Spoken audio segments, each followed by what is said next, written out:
À la une de la Tribune des Travailleurs cette semaine, ils parlent de paix, ils augmentent les budgets de guerre.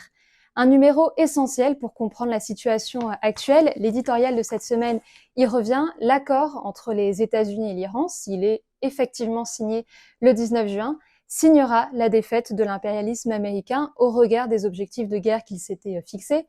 Trump crie victoire, mais c'est un affichage. Parce que depuis plusieurs semaines, on le voit bien, tout le monde le voit, l'administration américaine peine à se dégager d'un conflit qu'elle a elle-même déclenché.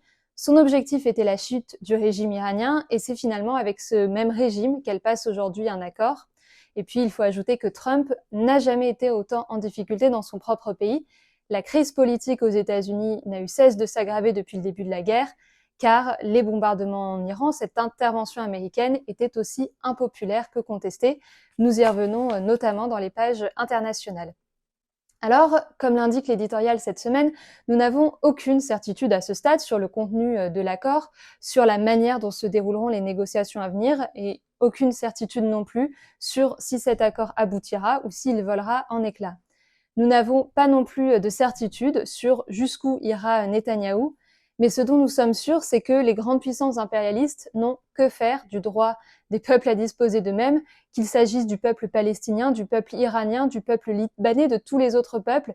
L'impérialisme américain s'arroge le droit, en toutes circonstances, d'attaquer militairement un territoire et d'assassiner les dirigeants. Les impérialismes européens se prosternent devant Trump et ils sont aujourd'hui conduits à une brutale augmentation de leurs dépenses militaires, notamment suite à l'annonce du retrait d'une large partie des troupes américaines en Europe affectées à l'OTAN.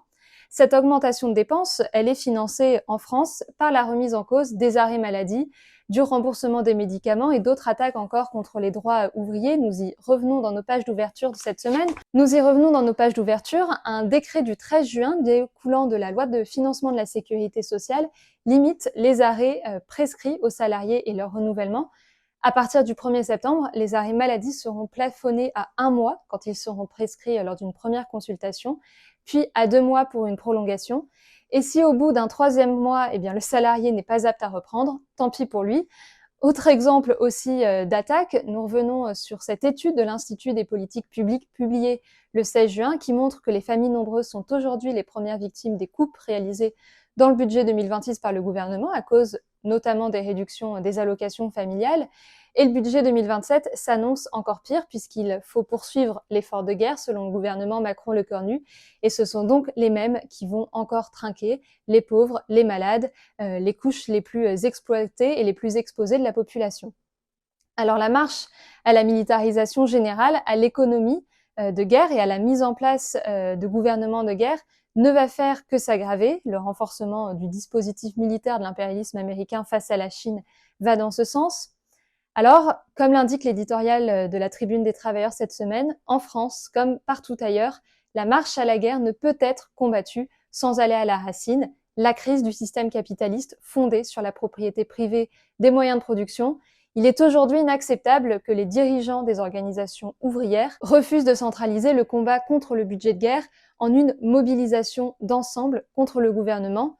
Une seule réponse est possible dans cette situation, l'unité de toutes les organisations ouvrières pour imposer maintenant, par la mobilisation, l'arrêt de cette politique pour exiger notamment la réquisition des milliards de la guerre pour les affecter aux besoins de la population, par exemple pour rétablir le niveau des allocations familiales, mais ce n'est qu'un exemple parmi tant d'autres, pour exiger le retrait des troupes françaises du Moyen-Orient, pour exiger le retour à la sécurité sociale de 1945. Ce ne sont encore une fois que quelques exemples.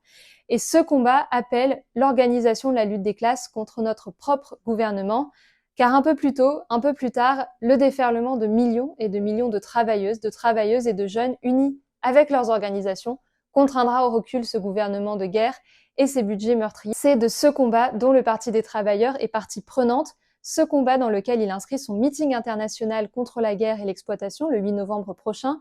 Et nous vous invitons, vous aussi, à prendre part à cette campagne, à nous rejoindre, à participer à notre meeting, à nos initiatives. Vous trouverez dans ce numéro de la Tribune des Travailleurs de nombreuses correspondances, des reportages sur les grèves et les mobilisations qui surgissent partout, dans les services, dans les hôpitaux, dans les écoles, à la veille des congés d'été. Et vous lirez aussi des correspondances du monde entier, dans ce numéro par exemple, des correspondances de Palestine, de Bolivie, du Mexique, d'Albanie, de Corée du Sud. Notre journal, Tribune libre de la lutte des classes, peut vivre aujourd'hui grâce à ses correspondants, il peut vivre grâce à ses lecteurs et ses acheteurs qui nous soutiennent et qui garantissent notre indépendance politique. Comme nous l'expliquons à l'arrière de notre journal, 9 oligarques possèdent la majorité des médias en France. Tous défendent les intérêts capitalistes. La Tribune des Travailleurs, c'est zéro pub, zéro actionnaire, zéro subvention. Ce journal n'est financé que par ses lecteurs. Et les travailleurs et les jeunes aujourd'hui ont besoin d'un journal ouvrier indépendant. Et ce journal ouvrier a besoin de vous et de votre soutien. Alors si ce n'est pas déjà fait, abonnez-vous, prenez une formule d'abonnement d'été, faites connaître ce journal à vos collègues, à vos proches, à vos voisins. À la semaine prochaine.